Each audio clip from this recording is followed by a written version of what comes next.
Maar wat ik hier heel tof aan vond, was dat het, hoe jullie het ook uitleggen, voor mij eigenlijk misschien nog wel journalistieker leek dan wat de meeste media doen. Namelijk, de meeste media schrijven een kort verhaaltje over het een of ander. En die misschien alleen even over hoe Shell erover denkt. En die gaan misschien ergens een beetje verhaal halen. Maar het blijft heel vaak vanuit één perspectief. En jullie hebben juist eigenlijk een soort van de grootste taak der taken op je genomen. En de meest journalistieke taak misschien wel weten te volbrengen. Hoe kom je erbij ten eerste, denk ik?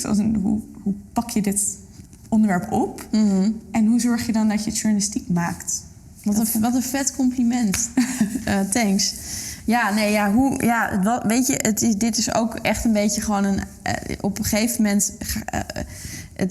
Wij waren al langer, Rebecca en ik hebben hiervoor ook al samenwerken. Ik was al heel lang eigenlijk die klimaatcrisis dat ik dacht, dit is echt zo gigantisch. En wat moet ik nou doen? Hoe kan ik nou mijn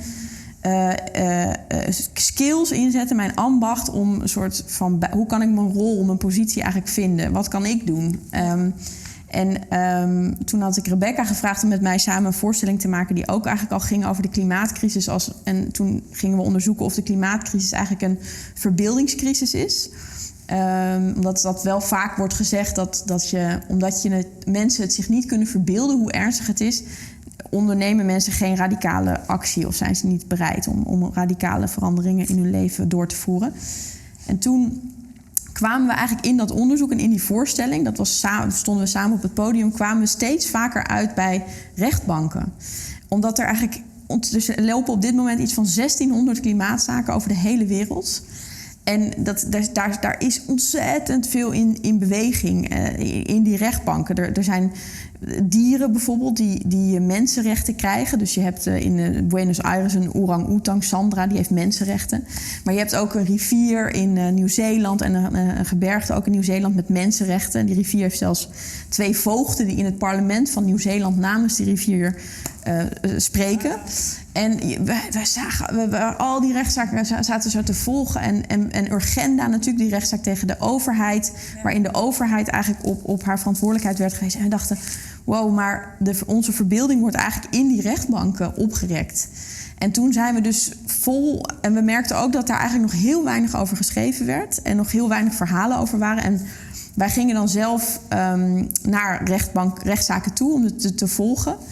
En merkten we ook dat het ook wel een reden heeft. Omdat het zijn vaak precedent. Dus er zijn heel weinig andere rechtszaken. Dus wat daar gebeurt in die rechtbank is een soort retorisch en juridisch vuurwerk. Dus die journalisten zitten ook zo van, wat gebeurt hier nou, zeg maar? Omdat we zo weinig vergelijkingsmateriaal hebben. En toen dachten wij, als wij nou gewoon helemaal op die rechtszaken gaan zitten, dan lukt het ons.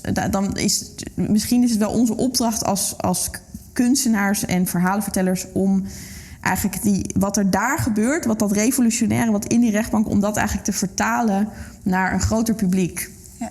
En in eerste instantie, en toen hadden we het idee, toen hebben we allemaal advocaten uitgenodigd. Dus wat ik ook altijd in mijn werk doe, is ik ben dan niet van het principe van objectiviteit. En niemand mag mij aanspreken. En ik ga gewoon mensen mailen. En dan ga ik gewoon bij advocaten op bezoek, bij politici, bij Shell. En ik ga gewoon iedereen spreken. En toen hadden we een avond georganiseerd. Dus wat we net zagen was eigenlijk ook een oefenavond. Met acteurs die we hadden gevraagd om dus teksten voor te lezen die we hadden geschreven. Toen hadden we op die avond met advocaten zaten we een soort van te filosoferen over een soort, wat voor rechtszaak zouden we nou kunnen aanspannen. En toen kwamen we dus op een rechtszaak tegen Shell. En toen zat de directeur van Milieudefensie ook in de zaal. En die zag ik al zo kijken van, wat gebeurt hier nou? En die belde dus daarna van, kom maar eens langs op kantoor. En toen moesten we onze mobieltjes zo, een beetje zoals in een film, moesten we zo wegleggen. En dan werd de deur zo dichtgetrokken en zo van, moesten we sferen dat we niks zouden zenden. Zeiden zij, we zijn eigenlijk al een jaar lang een rechtszaak tegen Shell aan het voorbereiden. Dus wat waren jullie, zeg maar, op die avond aan het doen? En toen zeiden ze ook van, misschien, er waren al een aantal journalisten die eigenlijk met hun meewerkten, een aantal advocaten. En toen zeiden ze maar, en misschien moet je het een beetje als een expeditieboot zien, zei die directeur van Milieudefensie. En wij zouden eigenlijk best wel graag 2 kunstenaars, verhalenvertellers ook aan boord willen. En willen jullie niet gewoon laten inspireren door die zaak? En toen hebben we gezegd, dat willen we wel, mits we wel gewoon helemaal volledig autonoom blijven. Dus we gaan niet propaganda maken. En want er is wel een moment geweest dat Milieudefensie zei van... kunnen we jullie niet financieel ondersteunen? En toen hebben we gezegd, ja, mits Shell dat ook doet. Dus toen hebben we Shell een brief geschreven... of zij ook geld wilden geven voor dit project... maar dat wilden ze niet, dus dat hebben we dan niet gedaan. Toen zijn we eigenlijk... en dat was gewoon... dus eigenlijk merk ik ook dat heel veel instanties... in ieder geval zo'n professionele NGO als Milieudefensie... de directeur zegt ook... ja, propaganda is zo saai. Please, geen propaganda. Ja.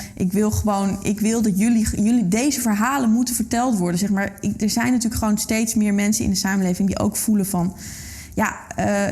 we moeten gewoon... die rechtbanken moeten opengeklapt worden...